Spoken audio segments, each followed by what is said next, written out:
आदिती तटकरेंचं मंत्रिपद धोक्यात, शेळकेंना लॉटरी लागणार का? राजकारणात कधी काय होईल याचा नेम नाही. सध्या अजितदादांच्या राष्ट्रवादीत आतल्या आत काहीतरी भलतंच शिजतंय, अशा वावड्या उठायला लागल्यात. निमित्त ठरलंय निवडणूक आयोगाला दिलेलं एक पत्र आणि त्यातील गायब झालेली नावं. पण या सगळ्या धुराळ्यात आता रोहित पवारांनी थेट बॉम्बच टाकलाय. रोहित पवार गेल्या काही दिवसांपासून करत असलेल्या वक्तव्याने राजकारणात पिक्चर अभी बाकी है, ये तो बस शुरुआत है असं दिसतंय.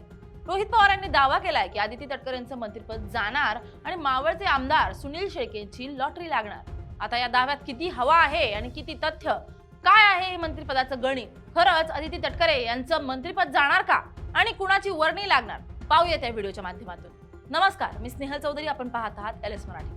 सगळ्यात आधी मॅटर काय आहे ते समजून घ्या. केंद्रीय निवडणूक आयोगाला राष्ट्रवादी काँग्रेस पक्षाची म्हणजेच अजित पवार यांच्या राष्ट्रवादीच्या पक्षाची नवीन राष्ट्रीय कार्यकारिणीची यादी 29 एप्रिलला सादर करण्यात आली होती. त्यावर सही होती पक्षाच्या राष्ट्रीय अध्यक्षा सुनेत्रा पवार यांची. पण या यादीत पक्षाचे दोन सर्वात मोठे आणि अनुभवी चेहरे प्रफुल्ल पटेल आणि सुनील तटकरे यांची नावं गायब होती. बस इथूनच संशयाची ठिणगी पडली. राष्ट्रवादीतून यांचं खंडन झालं असलं तरी विरोधकांच्या हातात आयतं कोलीत मिळालं. आता याच मुद्द्यावरून शरद पवार गटाचे आमदार रोहित पवार यांनी थेट तटकरे कुटुंबावर निशाणा साधलाय. जर यादीतून सुनील तटकरेंचं नाव कापलं गेलं असेल तर पक्षातलं त्यांचं स्थान धोक्यात आहे. तटकरे कुटुंबाचं महत्त्व कमी करण्यासाठी त्यांची कन्या सध्याच्या महिला व बालविकास मंत्री आदिती तटकरे यांचं मंत्रिपद काढून घेतलं जाऊ शकतं आणि त्यांच्या जागी आमदार सुनील शेळके यांना थेट मंत्रिपदाची लॉटरी लागू शकते. रोहित पवारांच्या मध्ये पुढच्या काही महिन्यात महायुतीच्या सरकारमध्ये मोठे फेरबदल होणार असून सध्या राज्यमंत्री असणाऱ्यांना कॅबिनेट बढती दिली जाऊ शकते. अजित पवार गटातील एका बड्या नेत्यानं उपमुख्यमंत्री अजित पवार यांच्याबद्दल अत्यंत खालच्या पातळीवर जाऊन वक्तव्य केल्याची एक कथित ऑडिओ क्लिप सध्या चर्चेत आली आहे. ही क्लिप सुनेत्रा पवार आणि पार्थ पवार यांनी ऐकली असून यामुळे पक्षात अंतर्गत संघर्ष सुरू झाल्याचं रोहित पवारांनी म्हटलंय. यावरूनच तटकरे आणि प्रफुल्ल पटेल यांना पक्षात साईडलाईन केलं जात असल्याची चर्चा रंगली आहे. रोहित पवारांनी हा दावा केल्यावर भाजपचे नेते चंद्रशेखर बावनकुळे यांना पत्रकारांनी घेरलं. त्यावर बावनकुळेंनी जे उत्तर दिलं त्यानं तर सस्पेन्स आणखीनच वाढवलाय.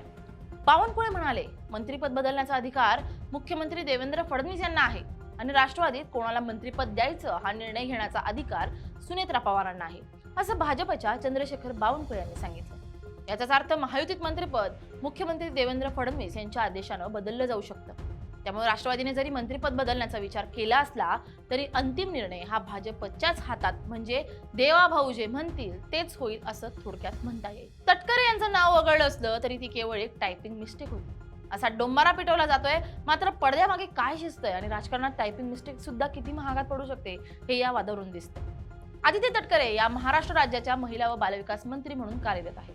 राज्याची अत्यंत महत्त्वाकांक्षी मुख्यमंत्री माझी लाडकी बहीण योजना आणि महिला बालकांसाठीच्या मेगा भरती प्रक्रिया त्या हातात आहे. तसेच त्यांच्याकडे रायगड जिल्ह्याचे पालकमंत्री पद देखील आहे. आता त्यांचं पद सुनील शेळकेंना मिळणार असा दावा रोहित पवारांनी केल्यानं राष्ट्रवादीच्या गोटात खळबळ उडाली.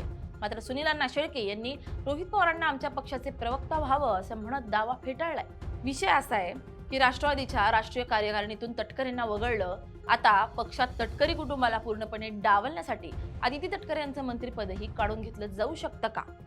महायुती आता सुनील शेळकेंना ताकद देणार का, की महायुतीत अंतर्गत वाद टाळण्यासाठी तटकरेंना सोबत ठेवणार? रोहित पवारांचा हा दावा फक्त राजकीय गुगली आहे की खरोखरच राष्ट्रवादीत मोठा फेरबदल होणार आहे? तुम्हाला काय वाटतं? आदिती तटकरेंच्या जागी सुनील शेळकेंना मंत्रिपद मिळणार का? कमेंट करून नक्की सांगा. Bureau report LS Marathi.